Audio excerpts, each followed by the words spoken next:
Euskadi Irratiak nahi zuen deitu zidaten eta nahi zutela zerbait egin apur bat sortzen ari izan fenomeno horri buruz, eta teknologia berriak.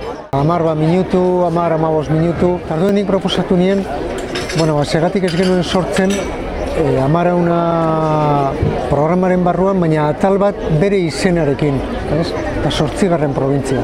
Rapatu nion ideia Angel Ertxundiri, berak oso ondo esplikatu zuen, orain arte euskera eta euskal kultura oro har ulertu badugu 7 provintzien inguruan, Euskal Herria hori izan dalako, hemendik aurrera kontuan eduki beharko dugu 8. provintzia bat, alor horretan ere euskera sendotu beharko dugulako. Eta hori da internet eta sareak eta sare sozialak, blogak, webguneak eta dakarten sortzen duten horien inguruan sortzen den esparru hori. Niri iruditu zitzaidan oso ondo, oso metafora grafikoa eta erresa ulertzeko azala, eta horregatik ipini egonean 8. provintzia. Euskadi Irratikoek onartu egin zuten eta horrela hasi ginen. Gauzak aldatu egiten dira.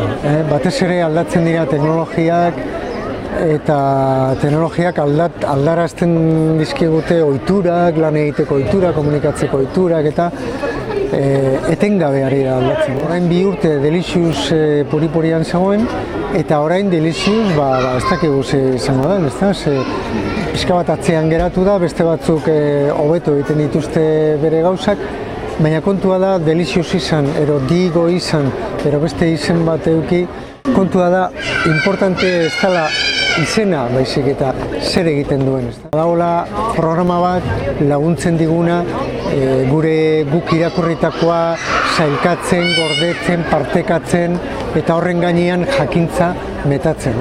Hori da importantea. Hori areagotu egiten da. Eta hori areagotu egin da azkenengo 2 urte hauetan. Jende asko oraindik ez da konturatu horrekin. Adibidez, nik ikusten dut irakaskuntzan arazo handi bat daukagula irakasleokin. Irakasle askok beldur dira teknologia hauek aplikatzeko beren esparrura.